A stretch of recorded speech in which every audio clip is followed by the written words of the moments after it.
on the naval war, you seem to have succeeded without a navy at all in removing the Black Sea Fleet, which should now be called the Sea of Azov Fleet, I think, renamed, which is an extraordinary achievement, and it's largely through your own ingenuity. Most conflicts in the world in modern times, even ones we've been involved in, Iraq and other places, there have been two sides to the argument. It's not been entirely clear-cut who was in the right and who was in the wrong.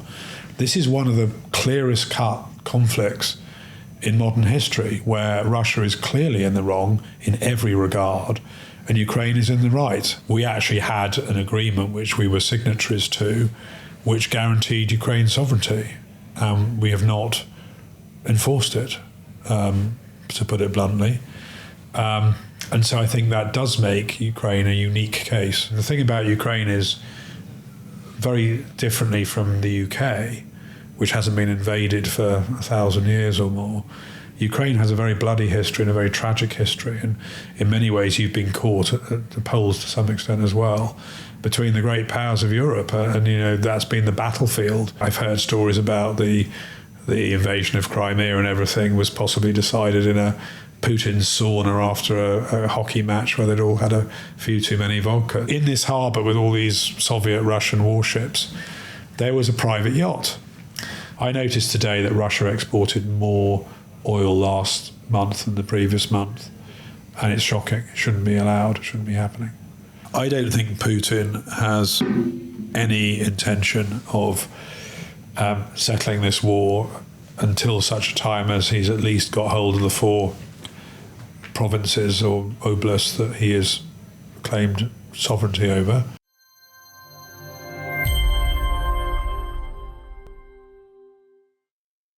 Hello, I'm Jenny and you're watching my podcast, the platform where you get to meet the guest or discuss things beyond your daily news. Today I'm in central London and I meet Chris Steele, former MI6 officer and the former head of Russia desk at MI6 headquarters. Hi Chris, how are you today? I'm very well, thank you. Busy. So, what are your thoughts on the current geopolitical situation today? I think the current geopolitical situation is more concerning and worrying than it's been throughout my whole career of 40 years. And I think there is a real risk that the West in particular will lose its lead on the world stage and that the values that we stand for will be washed away. Which makes you think so? Yes, I think that countries like China and Russia and others really believe that they have got us on the back foot. And that's certainly the first time that's been the case in 2 or 3 generations. So I think that we have to be very careful about the way we move forward, very united, and we have to be well led. And I have to say that I don't think we are particularly well led at the moment. Do you see the political establishment in the UK understand this risk and they act accordingly? I think they understand it perhaps better than some other political establishments. But whether they act according to it is another matter, because acting according to it means taking difficult decisions, committing resources to things that people would rather not commit resources to, like defence and intelligence, at the expense of things that they want to put resources into, like health and education. But we're in a new era now, and we have to recognise that. And the sooner we do and react to it, the safer we'll be. US voted for military aid for Ukraine. What are your thoughts on this? I think it was a huge watershed, actually, for this war and for Russia. You only need to see the way the Russian media has reacted to this vote to realise that they really did believe that they had stopped US aid going to Ukraine by, however, persuading Republican members of Congress at Donald Trump's behest to stop the flow of aid to Ukraine. And I think that was an extremely scary and dangerous position. It is now, in a sense, been overcome. But I have to say that more than half the Republican congressmen in the House voted against this aid package despite everything. Do you think it's all the Russian connections or it's the strength of Russian propaganda? What was, in your opinion, was the strongest in this section? I think it depends who you're talking about, but certainly I think there are three factors in play. One is Russian money in whatever shape or form it arrives, whether as investment in people's in their constituencies or corrupt money for that matter. The second, I think, is ideology, and I think that people on the hard right in America and to some extent in Europe do view Russia as this white Christian civilization, anti-gay, anti-trans and all the rest of it, and I think look to that as a sort of model. And then finally, I think that there is still a lot of bitterness in the US in particular at the failure of Ukraine, if you like, to support Donald Trump in his attempt to discredit the Biden family. And you'll remember the whole Burisma controversy, which of course has fizzled out now, but which led effectively to Trump's first impeachment. And I don't think Donald Trump's ever forgotten it. It is the tough situation on the battlefield in Ukraine. Do you think this vote and hopefully soon aid in Ukraine will change the dynamic on the battlefield, or it's all going to be this year in diplomatic circles, in intelligence?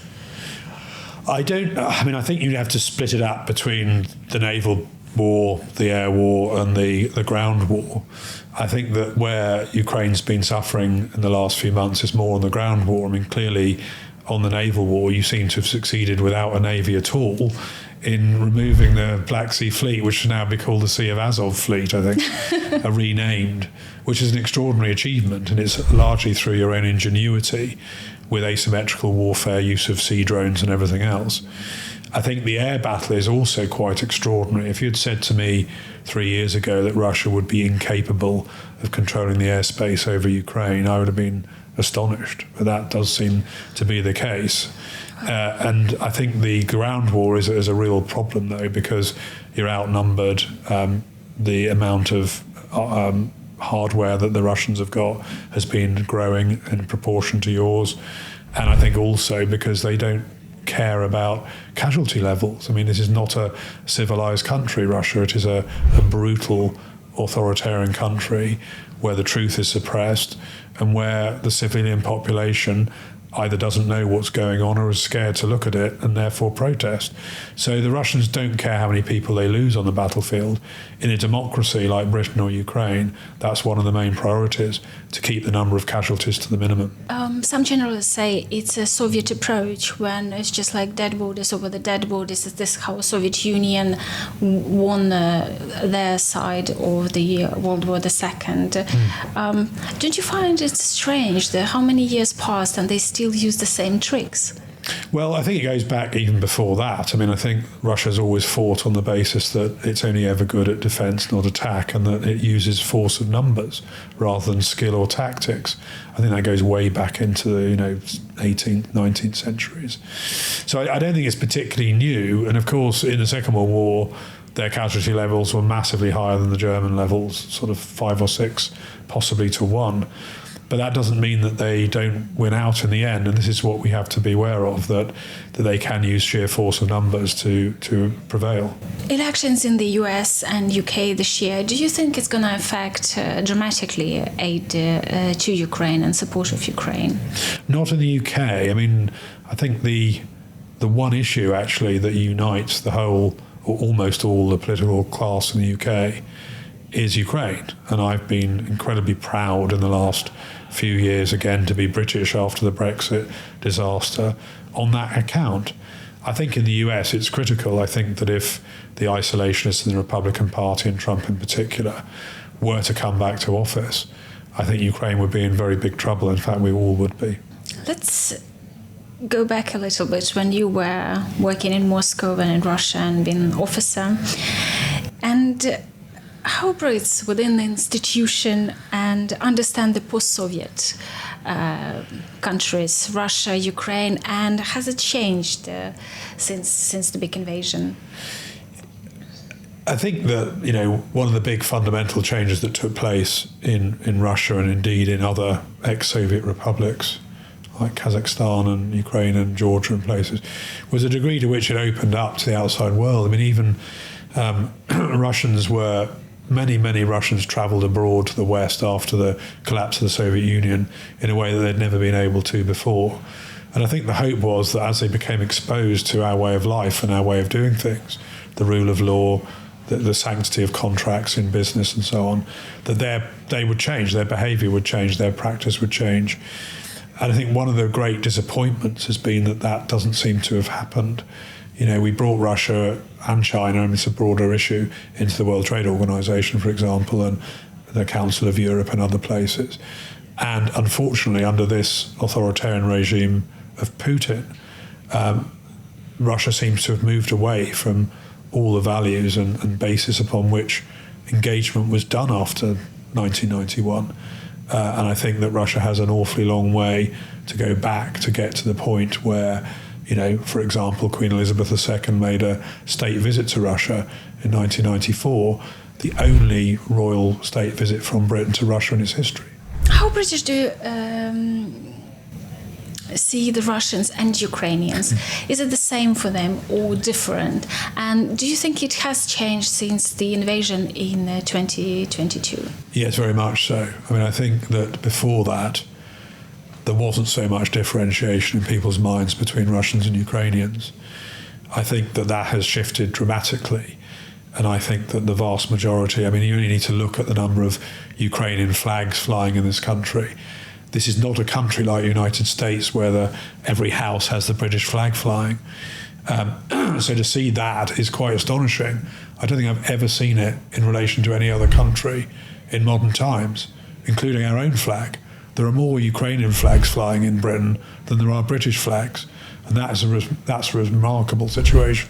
And you know, it's interesting because since the big invasion, we traveled to Wales or Cornwall, and so many flags. I think it's even more than in London, and it doesn't go away. You know, it happened during the big invasion, and it's still there. And for me, it's really warm my heart. It is more than that. I think the issue here is that most conflicts in the world in modern times, even ones we've been involved in, Iraq and other places, there have been two sides to the argument. It's not been entirely clear-cut who was in the right and who was in the wrong. This is one of the clearest cut conflicts in modern history, where Russia is clearly in the wrong in every regard and Ukraine is in the right. And I think that's refreshing for people in a way, to have that sort of moral clarity which doesn't exist in other conflicts. What has been misunderstood about Russia, and is there a threat for the UK from Russia and Putin's regime? I don't think there's a particular direct threat to the UK from Putin's regime other than the obvious strategic nuclear threat. Putin obviously regards the UK as an adversary, and I would be happy to accept that with regard to his regime, certainly. I think there's, however, quite certainly when I was in Russia, I found this, and talking to Russians as friends and people you know personally, there is a deeper well of goodwill, I think, certainly from Russians to the UK, but also the other way, for things that we've been through in the past together. I mean, people always talk to me about the Murmansk convoys in the war and this kind of thing. And I think that the relationship could be recovered after this Putin authoritarian regime goes, but it's not going to be easy, because I think that that the modern Russia for the last 20 years has been inimical to everything that the UK stands for.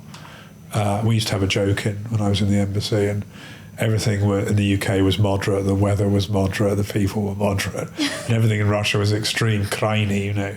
And that was quite, we were joking about it, but certainly I think that is the case now. 2014. Do you think the loss of Crimea is the responsibility of the UK and the US as well? What's your thoughts? I will say something that might not be particularly popular with you, but I do think you have to differentiate between the Donbass and Crimea. They are different entities, and they had different histories and different structure and everything else. But of course, in 2014, it wasn't just Crimea that was occupied and invaded; it was also the Donbass. And Crimea was first. In a sense, Russia has closed off any argument it might have had about Crimea by also invading the Donbass, for which it had no argument. And so I think that, I think that was a fundamental change, but it wasn't the first time that Russia had occupied sovereign territory whose borders had been agreed under international law. Of course, you had Georgia before that, back in 2008 and even before that. So it's more of a change of degree rather than kind, I think. Do you think Ukraine has good perspectives with not NATO and in the prospects? Yes, I think. A few things about NATO. I mean, the first thing obviously is that NATO is a defensive alliance. NATO has never engaged in offensive military action. The only time that Article 5 was ever called in was after 9/11 to support the United States. Clearly a defensive action. Countries should be free to apply to join NATO if that's what their people want. And if their society, their politics, their law, their armed forces are compatible with NATO's founding charter, then they should be able to apply to join. And I would think it would be a good thing if they joined. So I think that's fundamentally where we're at. I think probably, Ukraine certainly prior to 2014 and probably even prior to 2022 had some way to go to meet those criteria in a way that, for example, Finland and Sweden didn't, because they're just more advanced societies, more strongly independent countries than Ukraine was, with a more sort of military history of their own. But I think in due course, yes. I think in due course, Ukraine, if the Ukrainian people want to join NATO and if they're deemed to be compatible with its structures and its rules, then you should be free to apply to join. I don't think you should have rushed to have joined. I think that the extra element in this equation, perhaps, and no doubt we will talk about it, is the Budapest memorandum. But all things being equal, a country should be free to join NATO if that's what its people want. Before we go into Budapest memorandum, this summer, Ukraine's authorities is waiting for the invitation for NATO. As you know, there's going to be a NATO gathering. Do you think it's going to be there? It may be there, but it won't be quantified. This is the problem we've got, because flipping it over slightly, however supportive we want to be for Ukraine, however sympathetic we are to Ukraine, we have to work through some kind of pragmatic, practical means of moving forward with NATO. And we've already taken in 2 new members in the last year, which is quite a big change, for the better, but it is a big change and it needs adjustment. And so I think there are other candidate countries as well that would like to join. I don't know what's happening with Georgia now. It seems to be split one way or the other. I suspect that if there is an invitation, it won't be quantified. There won't be a fixed schedule put down on it. I think it's very difficult anyway for a country that is actually at war to join a military alliance. I think that's a difficult concept. Yes, it's the practical side is difficult, but at the moment, for Ukraine's morale, yes, I think it would be very supportive gesture, yes, to invite, and then obviously Ukraine doesn't want to extend the war or feed the dragon in all this fire. Ukraine wants this to stop the bloodshed, everything.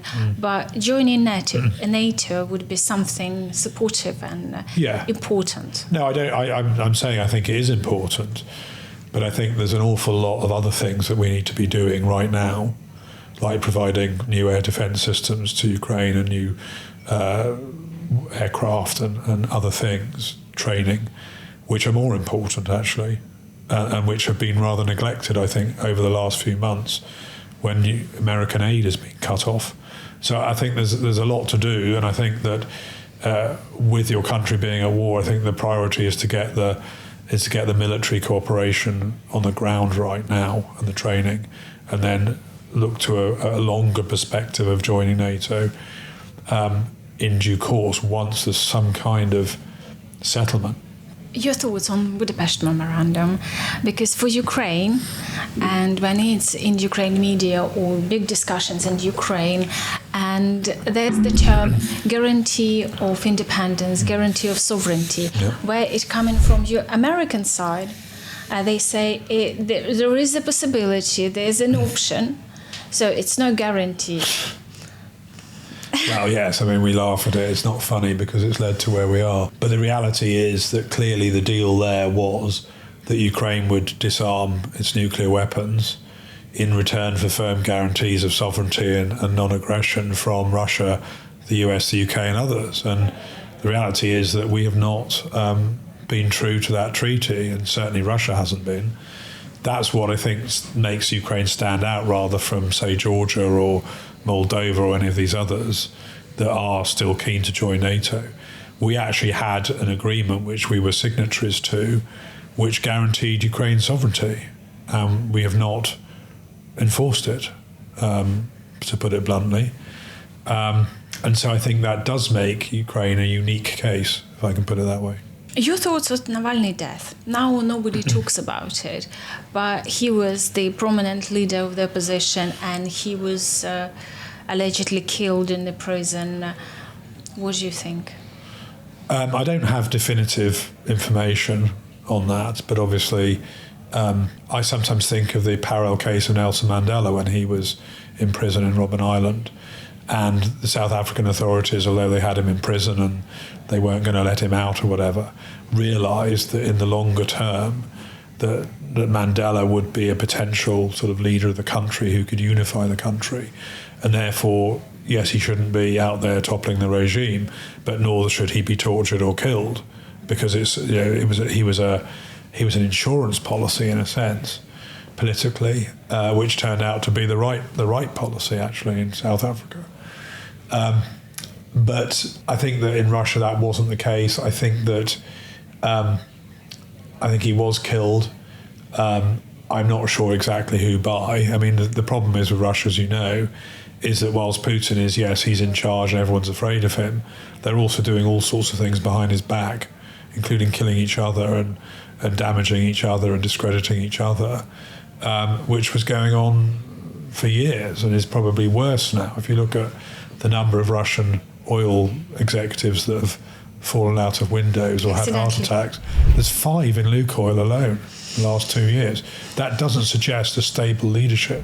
Do you think the disaster that happened in the Crocus city hall when almost 200 people died recently in Moscow, does it remind you the explosions in Moscow in 1999? As you probably know, I firmly believe that the FSB was behind the Moscow apartment bombings, and I think there's clear evidence of that, not just from intelligence, but also from, as you know, the changing of the Russian line by Patrushev, who's still in power, as to what was going on in, where was it? It was in a provincial city. It'll come back to me in a minute which one it was.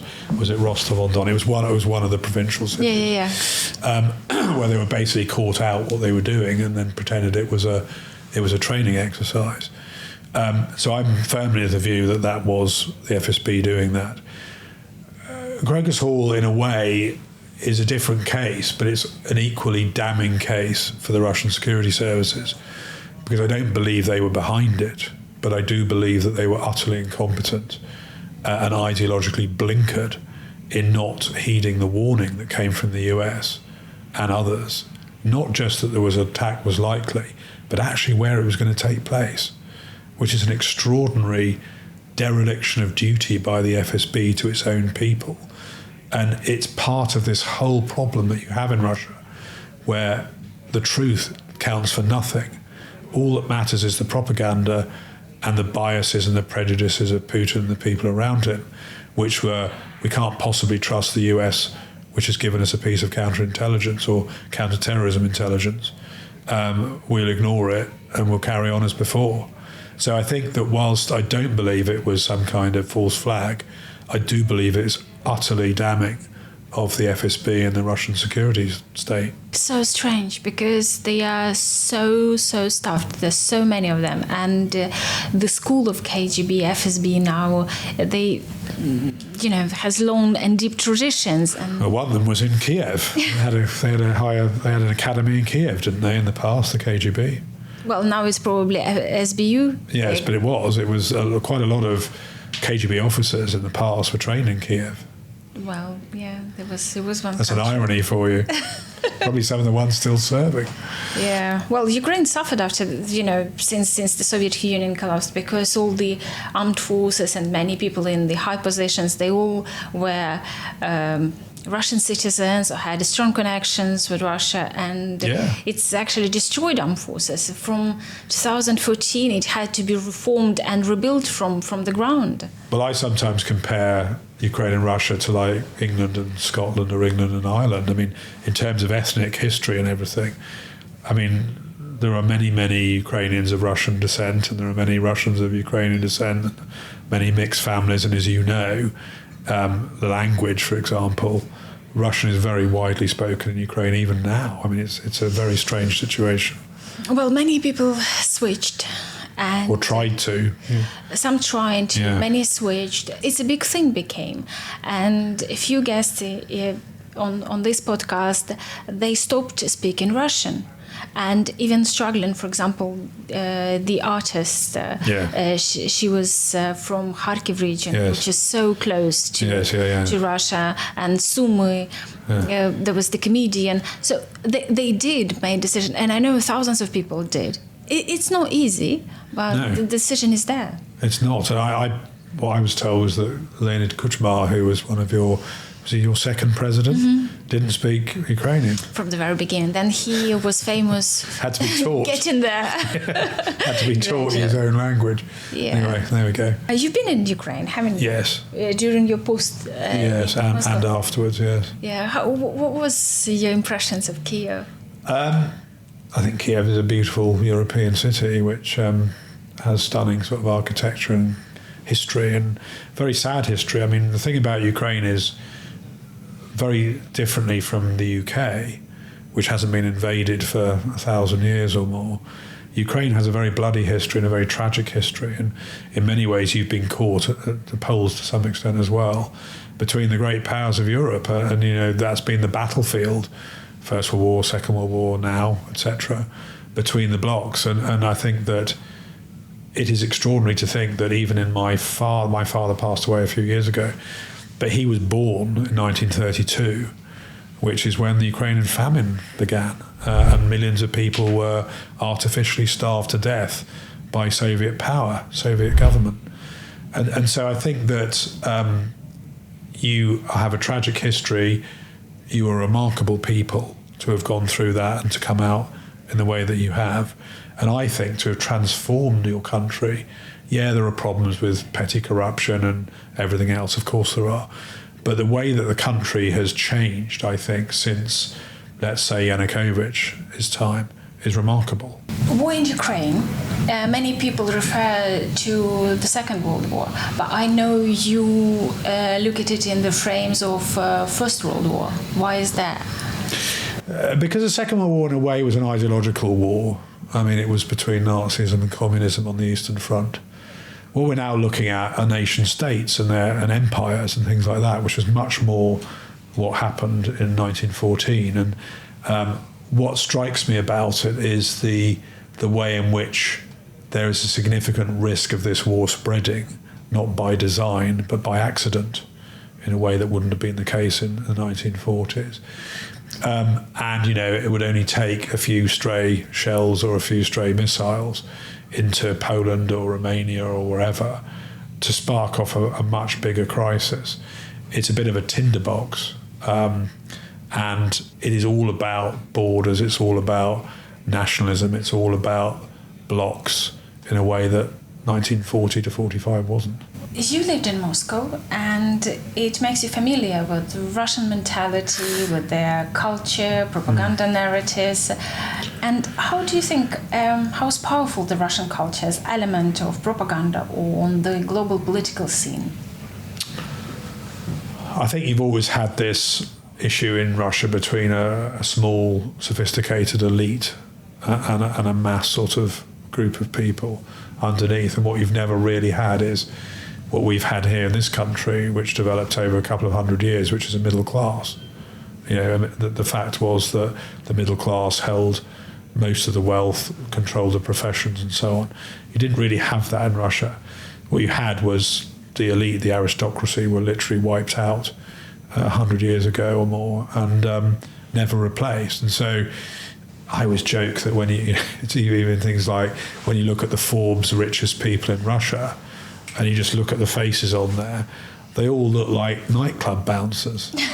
And if you looked at the Forbes 100 richest in the US, very sophisticated looking people. So I think that the history I keep referring back to of what happened 100 years ago in that part of the world, that region, so in other words, not just Russia, but Ukraine and other countries, which was the physical extermination of the aristocracy and the middle class and so on, has a lasting effect on the way in which these countries are run. And the other thing that people don't talk about and should do is alcohol, because it's a massive factor in all of these things. Public health, the conduct of the Russian army on the battlefield, every way in which you look at this, alcohol's a big problem.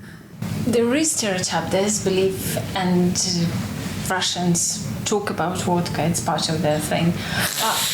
It's interesting, come up in the interview with the person from the West. I didn't think it's a big factor which has its element on the bigger picture of perception. I think if anything scares me the most about Russia is that people at the top might make rash decisions when they've had too much to drink. And I think I've heard stories about the invasion of Crimea and everything was possibly decided in a Putin's sauna after a hockey match where they'd all had a few too many vodkas. So I think that this is a big element in Russian culture. We know it is, and we know that Russians drink far more than other people on average, and that it's what they drink as well is concerning. You know, because in France you'll have a nice bottle of wine with a meal. It's all very civilized.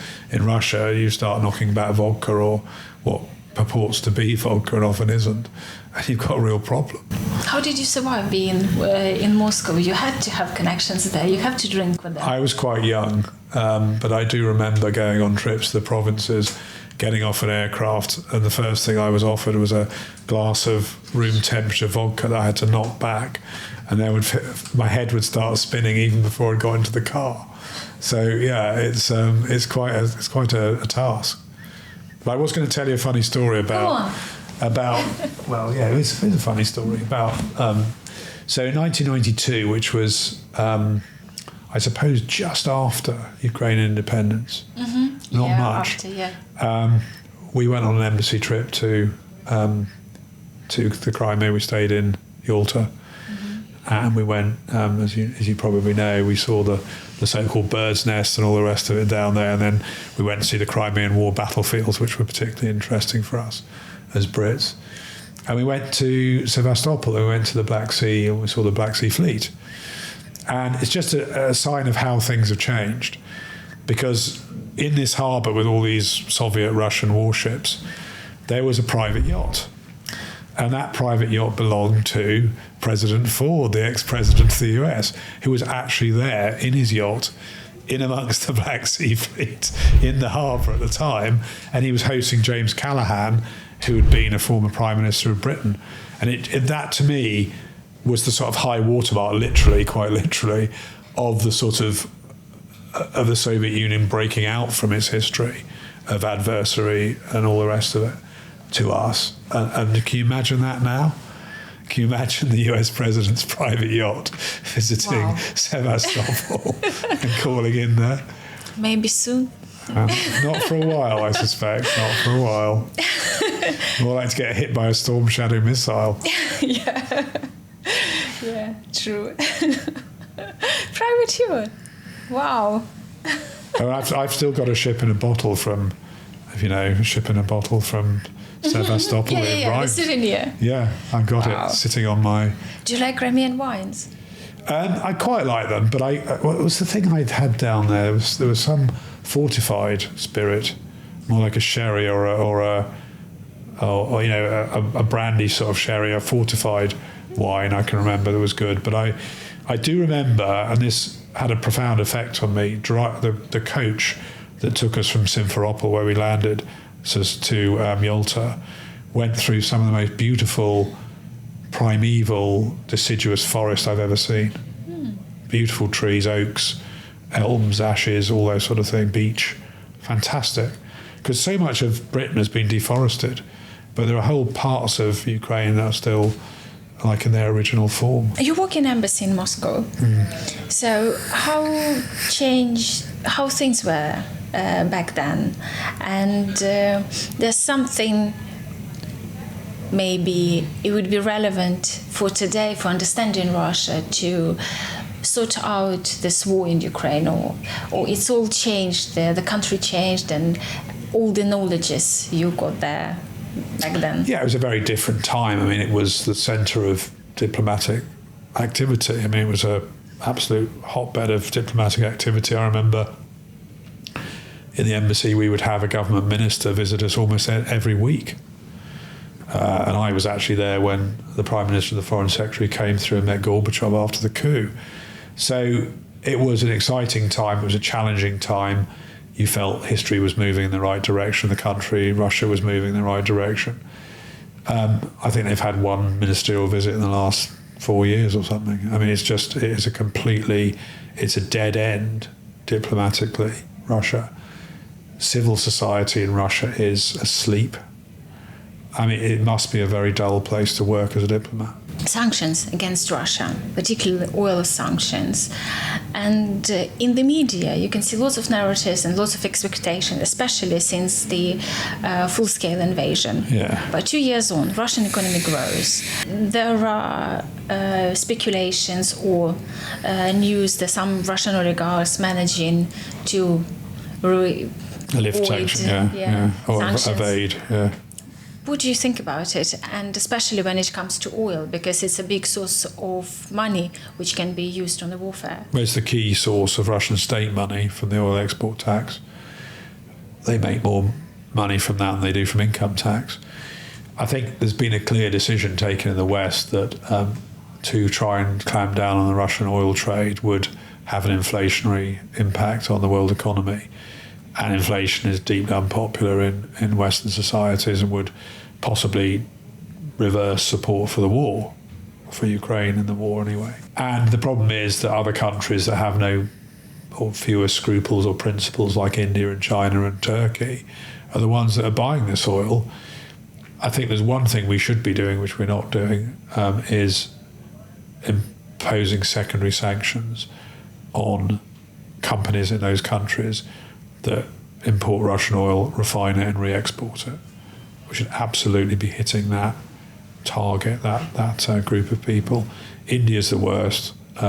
Turkey's not great. China's pretty bad. Those are the sort of places we should be looking. And if we did that to a few companies in those countries, then it would have a real impact. I noticed today that Russia exported more oil last month than the previous month. And it's shocking. It shouldn't be allowed. It shouldn't be happening. That's where sanctions have failed. What do you think of Putin's peace talks, and how, in your opinion, Ukraine should act here and there? I don't think Putin has any intention of settling this war until such a time as he's at least got hold of the 4 provinces or oblasts that he has claimed sovereignty over. But beyond that, possibly even looking at Kharkiv and Odessa, I think he's got a particular obsession with Odessa. Now, clearly that's not negotiable in any sense by anybody. So I suspect that this war will go on for at least another year. I don't see any prospect of diplomatic or peace talks or settlement in the next year. And I think that's why the US aid package was so important. I think up until that point, the Russians had no incentive to negotiate. Sadly, the war will have to go on probably for another year before they do. Is there something we miss, but it should be said? I think one of the disappointing elements here is, I think there are two things. One is the extent to which the European aid packages are actually effective. There are all sorts of rumours and talks about the fact that some of these figures include the profits from the confiscated Russian assets, that certain money is not allowed to be spent on weapons, which is what Ukraine needs more than anything at the moment, and that the money is not new. Now, I haven't sort of dug into all this stuff, but it does strike me that given that European aid is actually on paper been at more than American aid, actually, so even this last package was more than the American package, because it was 50 billion, wasn't it, euros, and more than $60 billion. There's something not quite right about that. I don't understand why it is that Ukraine so desperately needed the American aid as opposed to the European aid. And I think it may be to do with weapons. But the Europeans should be able to go and buy the weapons at the worst case scenario from the Americans on the open market and just take them to Ukraine, regardless of what is going on in Congress. So that was one thing. The second thing is the disappointment of the global south. And I'm not talking about China or other authoritarian countries. I'm talking about countries like Brazil, South Africa, India, etc., Indonesia, that should have been supportive of Ukraine in this war and haven't been, despite the fact that it's so clear-cut right and wrong, despite the fact that actually national sovereignty, rule of law and everything else, the international trading system, have been so impacted by this war, cannot be in the interests of those countries. So the diplomacy in dealing with them, and it hasn't been helped by Gaza and accusations of double standards towards Israel and Russia from the West.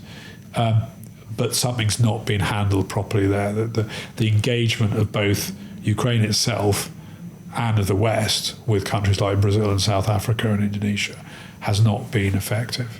And that's disappointing. Fortunately it is. Thank you, Chris.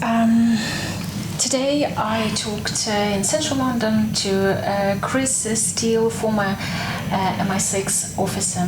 Thank you for watching, and please share, like and subscribe, and leave your thoughts in the comments below.